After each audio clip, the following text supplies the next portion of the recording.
Hi guys! Welcome back to my channel, Mich Creations Pits. Sa videong ito ay share ko sa inyo kung paano gawin ang step-by-step balloon arts backdrop with an artificial flower.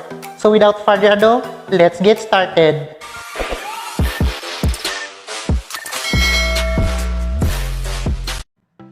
So first is inflate natin ang white balloons. So kailangan natin ng 5 clusters of white.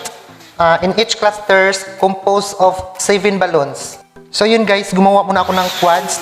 And next, 3 piraso. In random sizes lang siya guys. Tapos pagsamasamahin natin siya para magiging 7 sa isang cluster.